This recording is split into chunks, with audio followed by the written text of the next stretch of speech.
रामकृष्ण हरी. विदर्भाचे प्रति पंढरपूर म्हणून ओळखले जाणारे आपल्या पुसद शहरातील श्री विठ्ठल रुक्मिणी मंदिर अर्थात भजनघर या ठिकाणी आषाढी एकादशी निमित्त आपण आपल्या चॅनलसह भक्तांची प्रतिक्रिया घेण्यासाठी कशा प्रकारे ते विठ्ठल चरणी जे आपले साकडे आहे, मागणे आहे या ठिकाणी मांडण्यासाठी, त्यांचा आशीर्वाद घेण्यासाठी या ठिकाणी जमलेले आहे. एक छोट्याखानी त्यांची जी प्रतिक्रिया घेण्याचा आपण प्रयत्न करू. काकू, नाव सांगा तुमचं. रुक्मिणा देवराव राठोड. कधी आले तुम्ही? कधीपासून लाईनीमध्ये आहे? किती वाजल्यापासून? 10 वाजतापासून. 10 वाजल्यापासून. हो. विठ्ठल चरणी काय साकडा आहे तुमचं नेमकं यावेळेस? हा? काय साकडा आहे देवा चरणी? देवाचं नाही, फक्त सुखी ठेवायचं आणि त्याची भक्ती करायची. ज्याप्रमाणे आपण बघत आहे की या ठिकाणी जे भक्तांचा जे भक्तीचा महासागर आपण ज्याप्रमाणे म्हणतो हे या ठिकाणी पूर्ण आपल्याला दिसत आहे. हे संपूर्ण तुम्ही बघू शकता पब्लिक या ठिकाणी सकाळच्या ब्रह्ममुहूर्तापासून जे अभंग स्नान आहे, भगवान विठ्ठलाचे अभंग स्नान झाले त्यानंतर हे जे संपूर्ण भक्तांचा मेळा आहे या ठिकाणी जमलेला आहे. या ठिकाणी जवळपास 1,500 स्वयंसेवक जे संस्था आहेत त्यांच्या मार्फत या ठिकाणी नियुक्त करण्यात आलेले आहे. पोलीस बळ, इतर सेवादारी संस्था हे सुद्धा या ठिकाणी कार्यरत आहेत. आणखी आपल्या जे काकू आहेत किंवा आजीबाई आहेत त्यांचा आपण इंटरव्ह्यू घेण्याचा प्रयत्न करू, त्यांची मुलाखत घेण्याचा प्रयत्न करू. माझे नाव काय तुमचं? सुरेखा आनंदराव काळे. कुठलचे रहिवासी आहे? रहिवासी कुठलचे आहे? आडगाव. बरं, या ठिकाणी किती वाजता आले? आम्ही आलो 8:30. 8:30 वाजता. 8:30 वाजल्यापासून लाईनीमध्ये आहे तुम्ही. का बरं? दर्शनासाठी. काय आहे नेमकं या विठ्ठलामध्ये? काही समाधानी होते, दर्शन झालं की माणसाचे समाधानी होते का? काय साकडा आहे तुमचा यावेळेस देवाच्या काय नाही. चरणी? पाऊस चांगला पडू दे, देवाला मागणं आहे. पाऊस चांगला पडते, सगळ्या देशाला समाधानी दे, चांगली बुद्धी दे जगायसाठी, द्यायला त्याच्या कष्टाला बरकत दे.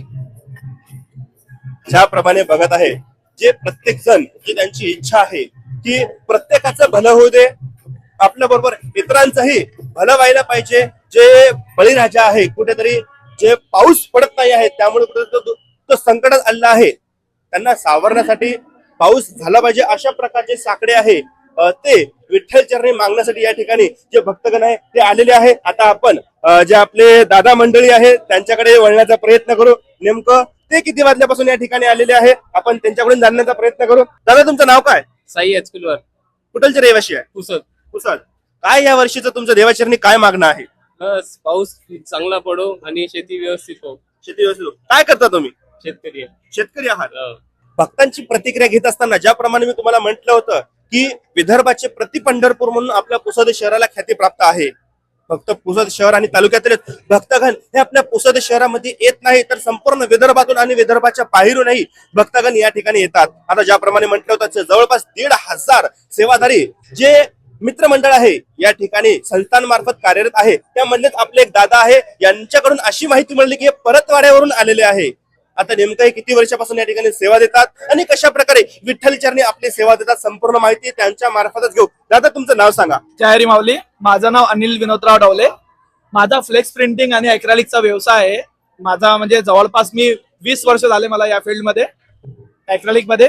परंतु विठ्ठलाच्या चरणी मी जवळपास 3 वर्षापासून सेवा देत आहे. मागच्या 2 वर्षी मी चप्पल स्टँडवर सेवा दिली. यावर्षी मला आपलं बारीमध्ये सेवा मिळालेली आहे.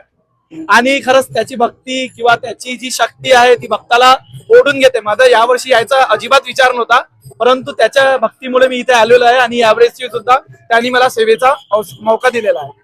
ज्याप्रमाणे आता तुम्ही सांगताना म्हटलं परतवाड्यावरून तुम्ही पुसदला आले, तुमच्याही आजूबाजूला मंदिरं असतीलच. नक्की पुसदच का नाही म्हणता? पुसद काय माझी सासरवाडी आहे. आणि म्हणतात ना की प्रत्येक देव त्याच्या सासरवाडीला जाऊन बसलेला. जसा महादेव कैलाश पर्वतावर म्हणजे त्याच्या सासरवाडीला, विष्णू भगवान सागर मध्ये म्हणजे त्यांच्या सासरवाडीला, तर प्रत्येक जण आपापल्या सासरवाडीमध्ये खुश आहे. म्हणून मी पण माझ्या सासरवाडीमध्ये अत्यंत खुश आहे. नेमकं तुमचं आता विठ्ठल चरणी काय मागणार राहील किंवा काय साकडं राहील? मागणं एकच आहे की सगळ्यांना सुखी ठेव. सगळ्यांचं जे कामाची म्हणजे काम जेपर्यंत जे मार्केट पूर्ण डाऊन झालेलं आहे ते मार्केट एक वेळा परत रिपीट म्हणजे त्याच फ्लो मध्ये गेलं पाहिजे.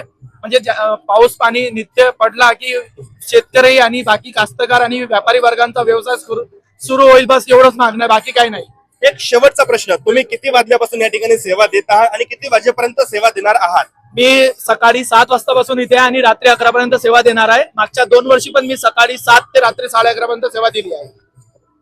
नक्कीच अशा प्रकारचे हजारो स्वयंसेवक जे कित्येक वर्षांपासून या ठिकाणी सेवा देत आहेत त्यांची प्रतिक्रिया घेण्याचा प्रयत्न करू. आषाढी एकादशी निमित्त जे आपल्या चॅनल मार्फत विशेष भाग आपण घेऊन आलेलो आहे त्यामध्ये आपण जे भाविक भक्त आहेत त्यांची प्रतिक्रिया आपण घेण्याचा प्रयत्न करत आहे. आता त्यामध्येच जे अतिशय आगळी वेगळी जे आपली आजीबाई आहे जे आपल्याला दिसून आलेली आहे, आता आपण त्यांच्याच मार्फत त्यांची प्रतिक्रिया घेण्याचा प्रयत्न करू. आजी तुमचं नाव काय? सुमन पूर्ण नाव सांगा. सुमन सुभाष मेदनी भोजला राहणार भोसला का? भोजला किती वय आहे तुमचं? हा 69 69 वय आहे. किती वेळेपासून या ठिकाणी लाईनीत उभे आहात? आम्ही बराच टाइम घडवलो तरी 1-1.5-2 तास. संतोष मातेपासून लाईनीचा खेळलो. संतोषी मातेपासून म्हणजे जवळपास 500 ते 600 मीटर बरं अंतर जवळपास, बरोबर आहे? बरं, तुमचं 69 वय आहे. या वयामध्ये तुम्ही या ठिकाणी काहून आला विठ्ठलाच्या दर्शनासाठी हे सांगा. दर्शनाला आमचं 20 वर्ष झाली मंडळ आहे. अच्छा. हा मंडळ आहे त्याच्यानं आम्ही नेहमीच येतो विठ्ठल मंदिरात. हो ते काकडा बोलवायला, त्या पौर्णिमेला, आता एकादशीला नेहमी येत असतो.